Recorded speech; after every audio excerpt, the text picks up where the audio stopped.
Good morning, everybody. My name is Elanie Beckett. I'm joining Change Creator this morning to talk about healthy living and lifestyle choices. I am from the founder of the yoga Veda company called Own My Soul Yoga Veda. I'm an Ayurvedic practitioner as well as a yoga instructor. So let me teach you what I know in small little bite-sized chunks hopefully, and help you hopefully get your family a little bit healthier in these next 21 days that we have to just spend with ourselves, spend with our families. What a blessing. So I'm going to recap what I spoke about yesterday, because yesterday the first 4 minutes of the video just didn't record. It did record, but the sound was off. So I'm going to recap on that so that you just have a little bit of a ground foundation of what I'm talking about.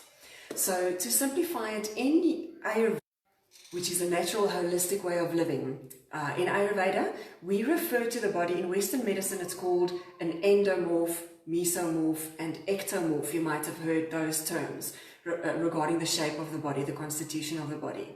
In Ayurveda, we call it doshas. Your dosha, basically in the simplest, most basic terms, means the combination of elements that make up your constitution.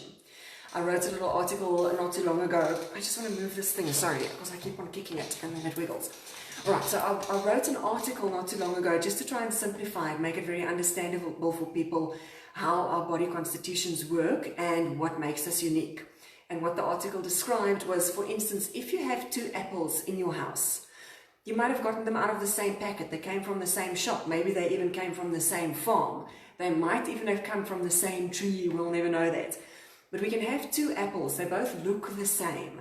But when we bite into them, one might be sweet and juicy, while the other is harder, drier, more sour. It doesn't mean that one is less of an apple than the other. They're both apples. They're both made up of the things that make up apples: water, fiber, vitamins, minerals. But these elements are found within those same apples in different quantities. Same thing with us humans. We're all humans. We have skins, we have organs, we have tissue, we have blood, we have nerves, muscles, fat cells, everything that makes up a human being. But those materials are found in different relationships and different quantities within our bodies. As you'll remember from, it comes up a lot in the gym environment. Endomorph, ectomorph, mesomorph. Tall, skinny people, broader, more stocky people, people who are very athletic, people who build muscle quick. All of that has to do with the different elements that make up the body. So certain people just simply have the potential to build muscle more easily. Other people have the potential to become fitter and faster more quickly. Other people have the potential for endurance or strength. I keep on getting messages, so I keep on having to resume. Please bear with me. All right, so what it boils down to is that us as human beings, our bodies are made up of all the elements that are found in our known universe. Same stuff that we found in sand, in trees, in other animals, in insects, in fruits and vegetables, in our food, our bones. Let's call our physical body. In Ayurveda, we refer to this energy or the elements that make up the physical body as kapha. K-A-P-H-A. Kapha energy. Kapha basically entails a mixture of earth and water elements. Think of your bones, think of your skin, protein, calcium, iron. All of this is dissolved in water. You won't find a giant chunk of calcium somewhere within yourself. It's always mixed with some water. The next dosha we can touch on is called the Pitta dosha, P-I-T-T-A. The main constitution of Pitta is fire and water. So think of your metabolism. Your skin is warm. Your digestive juices, the things that the very energy that converts the food that you eat into energy to move, to speak, to think. So that energy of fire, of conversion, converting your food into usable elements, is called your Pitta dosha. The last dosha that we very commonly speak of is the Vata dosha, V-A-T-A. And Vata dosha are the elements of air and space, the oxygen in your lungs, the space between your cells. Your synapses, the little things where your nerves meet, they don't actually touch. There's a little space between. The message runs and it jumps between your nerves. That can also, I won't bore you with some biology on that, but anyway, so there's a lot of space in your body between your cells, air in your lungs. Now, a lot of people have more Vata elements in their bodies. Some people have more pitta energy elements within their bodies, and the other third of our humanity has more kapha. You'll even see this in animals once you understand it, so let me try and simplify it for you. In order to recognize a person, you can recognize it within yourself, your children, your partner, your friends, your parents. Some very basic elements or things that you can focus on to recognize which element or which elements most primary make up that human being. Your Vata people, let's call them air people, they tend to be either very short or very tall, a little bit on the extreme end. They have a slender, wiry build. I've got a large proportion of Vata. You'll see I've got long, slender fingers. I've got small, skinny bones. My most dominant dosha is in fact Pitta. We'll get to that now. Your Vata people, very tall or very short. Slender, always on the move. You can see the way that they talk. They speak fast, they think fast. Their minds, just like air, can change from topic to topic. Sometimes it's very confusing. It's hard for people to keep up with them because they jump from idea to idea. They're very adaptable. They can change, just like the wind can suddenly change direction. They can be focused on one goal and one task, and the next thing they're off in another direction. Very hard to keep up with them. Very hard for them to keep up with themselves. But that's how you reckon. Also, talkative. Talk. I've got a little Vata son, and he drives me nuts. It's lovely. It's lovely to hear all those thoughts coming out, but it's so hard to keep up with a Vata person's thinking process. Let's move on to Pitta. Pitta, your fire people. You'll recognize them very often by red hair or a reddish tinge to the hair. More warm, blushing red skin. Often in the neck, you'll see the emotion when it flares up. Also prone to skin irritations. Eczema, rashes, especially when emotions run high. Just like fire, they can also quickly roar into a blaze and become aggressive if that pitta gets aggravated. They have a fast metabolism. They tend to be more stable in weight, where Vata people tend to lose weight very easily, very hard for them to gain weight, hard to gain muscle. Pitta people are more or less in the middle. They can easily gain or lose weight, depending on what they put into their bodies. And then lastly, your kapha people, your earth elements, let's call them the earth people, they are more happy-go-lucky, merry, jolly people. Think Martin Luther King, think Oprah. They tend to have a little bit more of a heavy body. They easily gain weight, slower metabolism. They need less food, but they also crave more food, unfortunately. And they also tend to crave the very things that don't really agree with their constitutions. So they are softer, more gentle kind of people. They're slow to upset, but when they get upset, it can be a landslide, and then you've got a big disaster on your hands. So slow to anger, but also then slower to calm down. Pitta, your fire people, quick to anger, but calming down quickly. And Vata, you'll just never know that air element. They can be in any place and any emotion at any given time of the day. So anyway, that gives you a broad overview of the body constitutions, of what people are generally made of. And so how that ties into with what I want to be teaching you is that different foods work differently within different people. I spent quite a bit of time yesterday on the previous video from yesterday describing or likening it to a toaster or to a kettle and to an air fryer, I think I used. Just to say that we as humans, yes, we can eat anything. We can eat fruit and vegetables, we can eat meat, we can eat dairy, we can eat oils. We can eat a vast variety of nutritional elements, but how those elements are assembled within our bodies, how they work, the output that they give us, the amount of energy that they release, are going to be vastly different from this person to the next, because people will metabolize those elements differently, assemble them differently, and get a different energy output from exactly the same food. For instance, very easy way to remember it. Let's use Pitta. I'm a Pitta, I'm a fire element, my dominant dosha. So for me, who's already got a high percentage of fire element, lucky me, yay, fast metabolism, I can eat anything, I burn it quickly. Downside, I get heartburn easily. So I need to avoid foods that are going to aggravate this fire.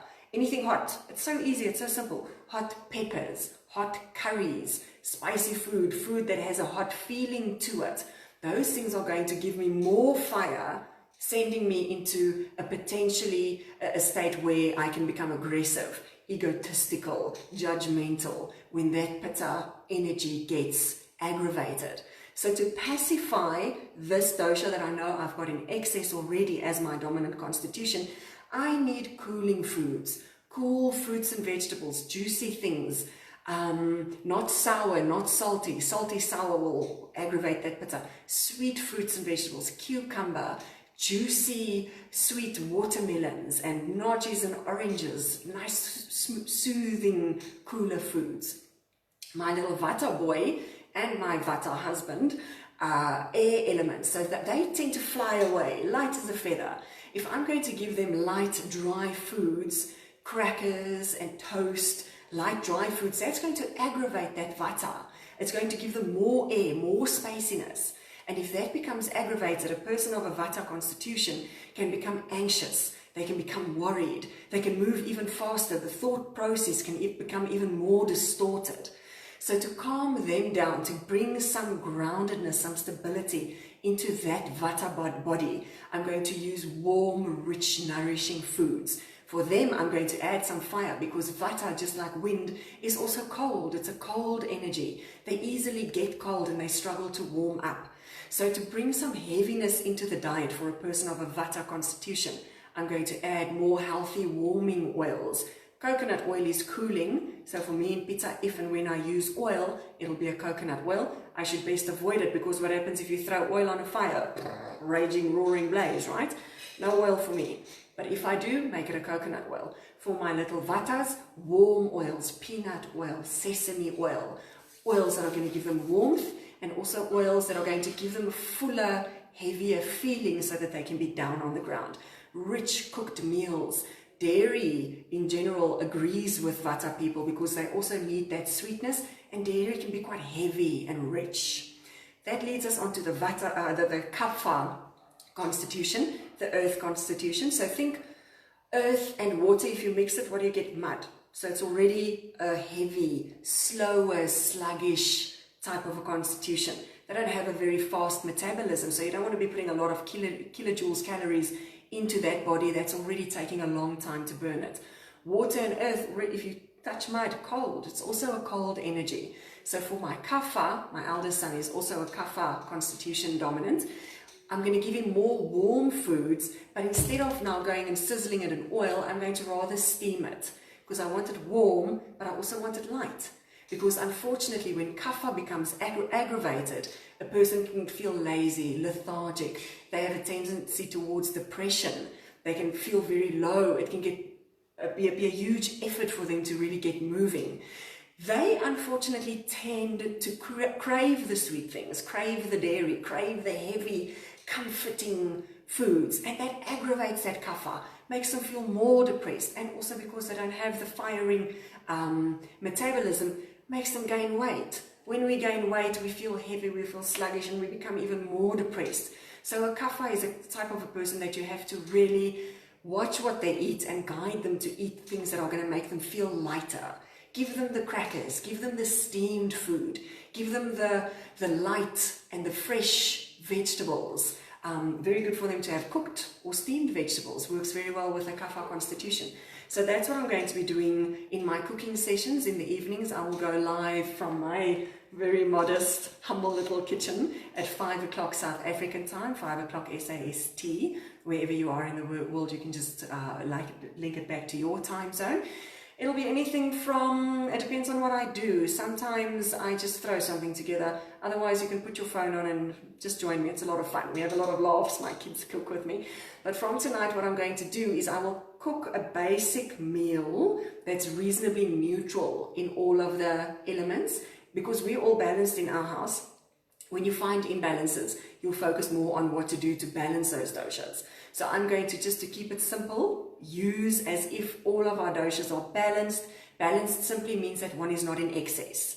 I'm feeling calm, I'm not depressed, I'm not feeling frazzled or anxious. Everything is fine within my body at the moment. And then before I serve, I can tweak it a bit. So for my two little spacey air elements, I'll add a little bit more pepper, a little bit of chili explosion, warm up that body. I'll give them a drizzle of peanut oil, nice warming oil, make it nice and rich for their bodies. For my Kapha, who's already got oil and sluggishness, that slow moving constitution, I'll add a little bit more salt for him. I'll also add some heat for him. I'll add a little bit of the chili explosion. No oil, I don't want to make that heaviness even heavier. And for me, with my Pitta constitution, I'll keep mine reasonably toned down, also because I at the moment do feel that I have a little bit of an imbalance. I've got a little bit of excess kapha. As we go along in our videos, I'll start teaching you how emotions come into play with it. So where I am today, I've got a little bit of a heaviness, a little bit of a down feeling. So I, in fact, would not normally add anything chilly to my food because it's going to make me aggressive, send me into hyperdrive. But today I'm feeling cold, I'm feeling sluggish, so I'm going to add some of that spice. Also to keep in consideration, I will touch on that tonight while we're cooking, is the season. Here in South Africa, we are in autumn or fall season, which is the wind is blowing, it's cool, it's cold, it's a Vata season. So over and above considering our constitutions, I need to consider where we are and what's happening on the planet around us. Bring that into account, but I'll teach you that while we're cooking. So that's on the food and the health section. What I did want to touch on that I forgot to bring in yesterday was to speak to you about what Stanley covered yesterday, the only person that you can change. He spoke about that beautiful little story about the monk who as a young man went out and he wanted to change the world. But he realized he couldn't change the world, so he thought he'd change his country. And that didn't work, so he changed. He thought, let me try and change my town. And they wouldn't listen, and he thought, okay, let me just try and change my family. Got nowhere, and then as an old man, he realized, you know what? If I had just changed myself, I could have been an example for my family. Maybe my family would have changed. They could have gone out into the town. People could have gotten inspired. The town could have changed. The country could have changed, and I could have indeed changed the world. So that's what I want to just bring into closing into my session today, is that don't feel overwhelmed and daunted by thinking I must make drastic changes now to my diet. I must make these drastic efforts and cook separate meals for every person in my house. No, what you do is focus first on yourself. When you start feeling better, start functioning better, if you've got an issue with your weight, a lot of us do, unfortunately, in the times that we living. When you start looking better to yourself, you're going to inspire your family, and they're going to say, hey, Mom, Dad, I want to keep up with you. Why are you going on hikes and you've got all this energy and the rest of us are passing out after 50 feet? What are you doing? Let me teach you. So yes, so that's what I wanted to say to you in closing, is just to bring these elements into your own life. Don't even think about specific things for your family. It's a learning curve. Just bring those elements into your own life, and through your own learning, you'll be able to implement it for your family. They can teach their friends, and we can all help create a more healthy society and a more healthy world. So if you go onto my Facebook page, My Soul Yoga Veda, I've posted a free Prakriti test as a post there. Just scroll down a little bit, it's not too far down. Find the free Prakriti test. That'll teach you or evaluate for you what your constitution is. Just go do that test. I'll speak about it tomorrow, again, what it means for you and the adjustments that you can make. But for now, find that test and just get to know yourself a little bit. And then as we progress, we'll keep on learning more about our bodies and start working with food that works for our bodies. So that's me. I look forward to seeing you tonight in my kitchen, and I'll catch up with you again tomorrow. Thank you for being here. Bye.